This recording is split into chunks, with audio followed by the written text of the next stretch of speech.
અને ગાવામાં એવી લિબર્ટી નથી કે અમે હસી શકીએ, એટલે એમાં વચ્ચે એક સરસ, કોઈને બોડી શેમિંગને નથી કરતા, પણ આપણે એક સરસ હેવી બોડીવાળી દુલ્હન હતી અને જોશમાં નાચતા હતા અને બેન પડી ગયા ફ્લોર ઉપર છત્તા પાઠ. હવે જે દુલ્હો હતો એ બિચારો બહુ ગરીબ હતો, બહુ પાતળો હતો, એટલે એનાથી કશું થાય ને. હવે આખી ઘટના એ થઈ કે હું સુબોને ના દે સાથ, આ બધું ચાલતું હોય.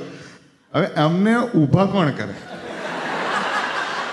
એ આખી પ્રોસેસ મારી સામે 3-4 ગીતો સુધી થયા. એમાં દિલ લે ગઈ કુડી પણ આવી ગયું, લંડન ઠુમક દે આવી ગયું, બધું આવી ગયું. મેં કહું હવે આમાં દરેક ગીત પતે એટલે ઉધા ફરીને ખડખડાટ માઇક બંધ કરીને હસવાનું, બધી પાછા આગળ કરીને કે આ બેનને ઊભા કરો, નહીં તો મારાથી ગવાશે નહીં. 4 ગીત સુધી પડ્યા જ રહ્યા. કારણ કે ઊભા કોણ કે શક્યતા જ નથી. કારણ કે પેલો તો હતો જ નહીં ને, એમ નવો મેરા હીરો, પેલો કે મારતી નહીં થાય.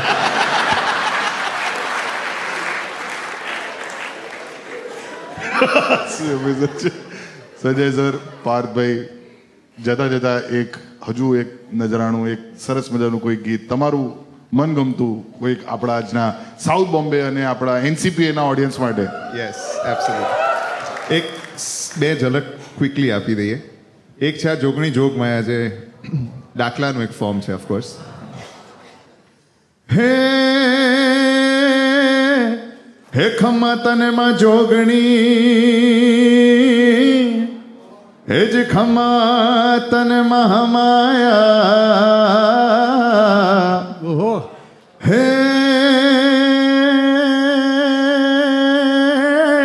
હે ખમ્મા તને, હે મારી જગજનની.